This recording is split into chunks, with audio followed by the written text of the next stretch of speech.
How would you react if a stranger insulted you right to your face? Sometimes I would just take it. I mean, how long can they, cuss at my mother? 30 seconds, 45 seconds. At some point they get bored of this and then okay, then what? So then I'll be like, okay, are you done? Hey, it's Julie. Welcome to Uncomfy, a show about sticking with moments that challenge us even when they're uncomfortable. And I get it, nobody likes to be uncomfy, but I've learned from experience, and you probably have too, sometimes a little discomfort has benefits if we can stay open and curious about it. And that's what we're here to explore. So let's get uncomfy. I'm joined today by Adam Becker. He's the CEO of HeadOn, which is an online platform that helps people have good faith conversations about tough topics. Mostly the platform is focused right now on the Israeli-Palestinian conflict. It's hosted thousands of conversations between Israelis and Palestinians and Americans too. And AI plays a role on the platform that is quite surprising. So Adam Becker is with me to talk about all of this. Welcome to Uncomfy. Julie, thank you for having me on. So I know from your bio that you are trained as a tech entrepreneur. So this is a pretty fascinating focus. And I understand that it started with your own experimentation, having conversations like this with strangers online. Tell us how that went. How did you go about that? Yeah. So actually, I think I probably have had maybe over 1,000 conversations, just random encounters with people online, face to face, as in video, audio form. I don't really believe in text conversations in this form, but the audio video ones have a very unique sort of draw for me. And I think the conversations there end up unfolding in a very interesting way. So I'll give you some background as to what happened.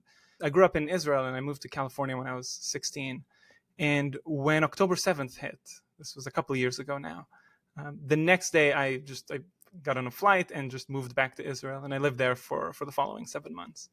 And as soon as I got there, I realized that people there were speaking a very different language, and they were seeing the conflict through a very different lens from the ones that you would see if you're, let's say, in the US. And certainly if you're Palestinian across the fence or across the border, right? So people were just living in just completely different bubbles, almost isolated universes.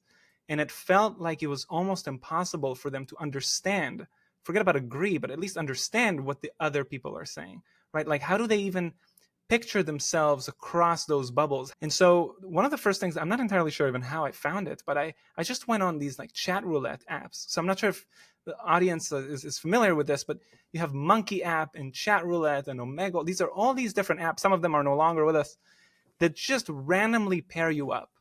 And oftentimes based on just with other strangers that anywhere in the world about any anywhere. Topic, like it's sort of like a speed dating chat thing, but just for like conversation.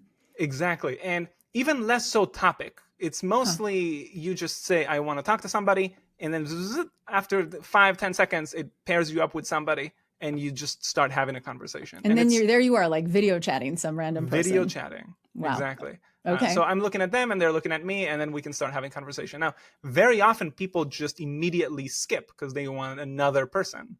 Or sometimes it's younger people, like, they nope. call you ugly and they move on to the next person, right? Okay. And of that is pretty painful. To be like voted down off the island immediately. Yeah, I don't know if I could handle that, but they can see where you're from at least, and kind of a few basics about you. Exactly. So they see a little flag, which is just mapped to the IP of the computer from which you're calling, right? So, okay. So you could just picture that, on October 8th, October 9th, October 10th, I mean, temperatures are as high as I've ever been, and people see that the little flag is showing Israel, and immediately they go into extremely hostile zone. And they would do, well, first of all, they would it'd be very typical. They take the shoe out and just sort of like show me how they're punching the camera. Some people actually took out guns or bullets and just like show me this and then point to my forehead and be like, this is coming. Yeah, there were people literally. And the point was what here, Adam? Just like what did you want to get out of this? I wanted to just drive clarity. It was clear to me that it's not so much malice that they're driven by, but ignorance. And I think that it's important for people to be able to have conversations. And I wanted to learn how, right? And like, are certain people irredeemable?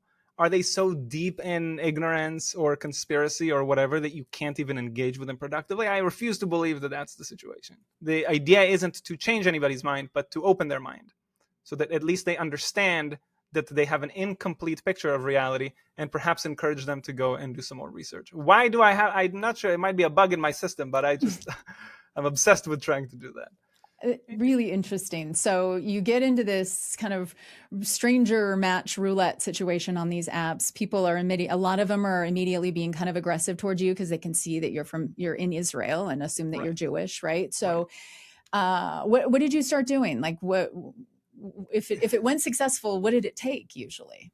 Yeah, so I had to experiment to see what works, because I mean, oftentimes so there's many different scenarios, and at some point I start to kind of like see a person and hear how they express themselves and figure out what works and what doesn't work for them. So many of the experiments included things like, well, first of all, they would say free Palestine, and immediately I would say, inshallah, free Palestine. And it would just, they don't know how to react to that. They just freeze. They're like, wait, what side are you on? And I would say, oh, of course the Palestinians need to be free. And they're like, oh, wow. And I'm like, yeah, and the Jews need to be safe. We have to find a way to solve, both of those problems at the same time. And they just get stuck and be like, huh, that's interesting. Something in their mental model no longer functioned as they expected. For some people, that doesn't work. So some people go immediately into just cussing at me. And I've seen that there's multiple things that work there too. So sometimes I would just take it. Sometimes I understand they just need a space. It's not personal. They don't know me, right? Like my ego is not involved in this. So they can yell and they can cuss and whatever. And then afterwards I'd be like, okay, how long can they, cuss at my mother? 30 seconds, 45 seconds. At some point they get bored of this, and then then what? So then I'll be like, okay, are you done? Are you done now? Can we now move on? Okay, so now I want to ask you a question. Can I ask you a question? I want to ask you a question real quick. Okay, I understand. I got the point. Now let me ask you. And so, again, they're not expecting these reactions, right? They think that I will hear their profanity and immediately leave, but I'm just staying with it. I'm staying with the discomfort so long that now they're feeling uncomfortable by having done that. And then do they usually bail out? They're like, all right, this isn't going the way I expected. I'm out of here. Or are they curious enough to stick around? A lot of people are very curious. And a lot of people they don't know that I can engage with them at a human level. They're not expecting that. At some point, for some people, I'll be like, by the way, can I ask you, did you learn this type of like profanity? Like, is it from your parents? Is it from your family? Like, who taught you that this is proper behavior when you meet another stranger? And sometimes they'd be taken aback. It could also be that they're not coming in as hot.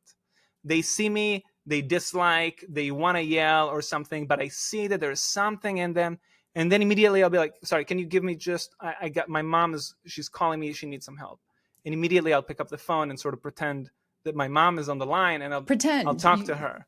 Okay. Yeah, I'll pretend, because she's I've not actually calling you. No, hundreds.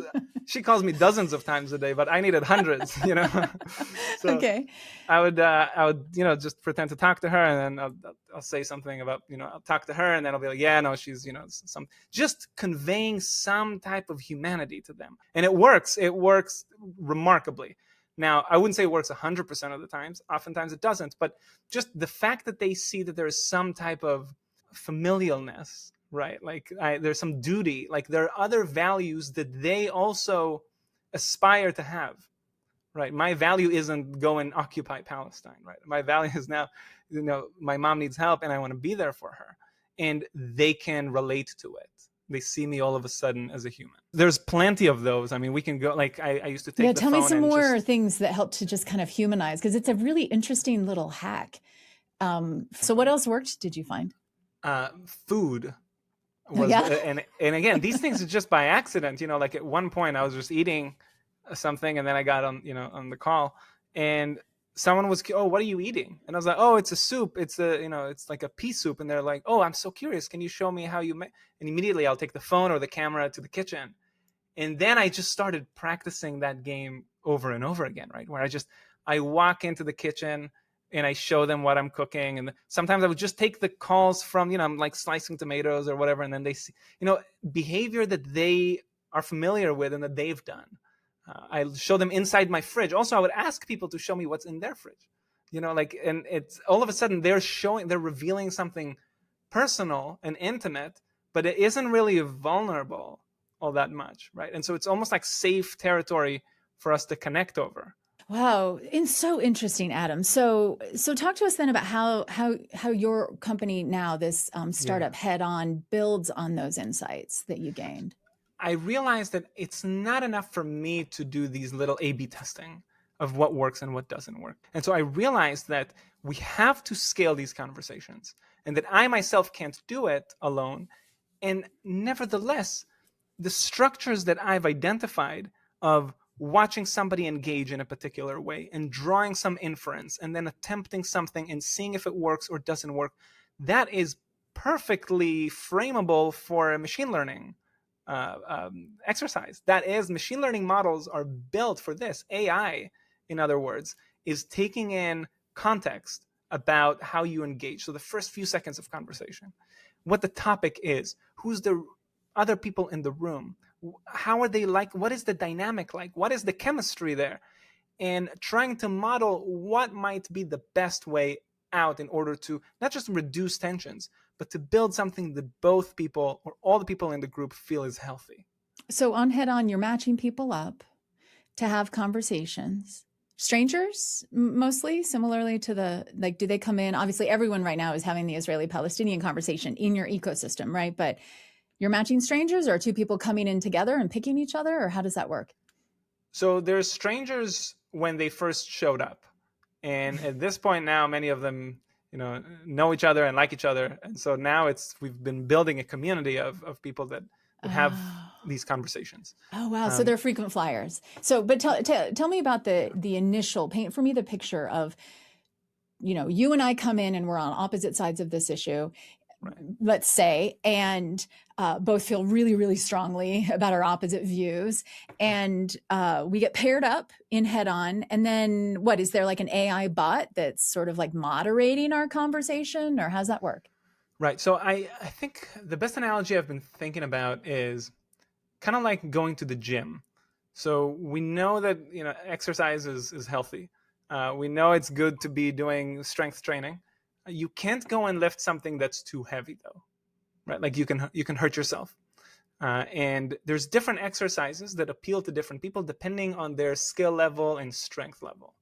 Right? And so what the AI is doing is designing the exercises and offering them to you based on its assessment of where you are temperamentally, linguistically, epistemically, cognitively, socially, how you engage with other people. And it might create various types of experiences, various types of what we call challenges.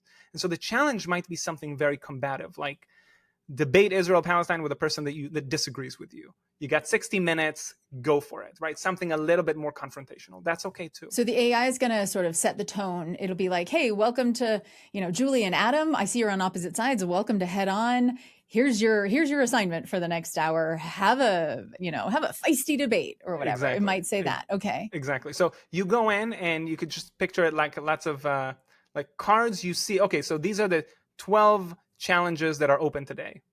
But you can't actually access 8 of them because you don't have the skill level, or the AI doesn't trust that you'll be able to engage at that skill level, or the other people in the room won't actually be a good fit for you. So the chemistry won't align. So first timers have limited choices then. It learns over time how well I am at, how well I do this kind of stuff and what my tendencies are. But initially it's going to be like, here are your 2 options. Give it a shot. Yes. And I would say that even however good you get, it doesn't mean that you will necessarily have access to all of the challenges. Because from what we've learned now, it's more important to pair the right people together rather than have an excellent moderator. The matching is probably the most important thing. It's who's in the room and what is the topic and when they're talking about it. So we have people there's like an older gentleman, American Jew, and every time he speaks to Palestinian youth, it just sparks fly and everybody leaves frustrated. Everybody, and they hate it. And so the Palestinians tell me, you got to kick him off the platform. And he's telling me, you got to kick them off the platform. This is horrendous. And nevertheless, I have wonderful conversations with him and I have wonderful conversations with them. They shouldn't be in the same room. For them to be in the same room right now, given their skill level, is like me going to the gym trying to lift a fridge. It's not, I'm just going to hurt myself in the process. I probably shouldn't do it. So the AI is operating at a meta level. It's designing the spaces for a productive conversation to take place in the first place. Not so much being in the room helping to turn down the flames. So what does a successful conversation look like then? Or how do you say, yeah, that one worked, good, let's do more like that? Yeah, so what the AI is trying to do in the first place, like its objective is to reduce the inaccuracy of the theory of mind. So for example, when I ask Israelis what Palestinians think, they consistently get this wrong. And when I ask Palestinians what Israelis think, they consistently get this wrong.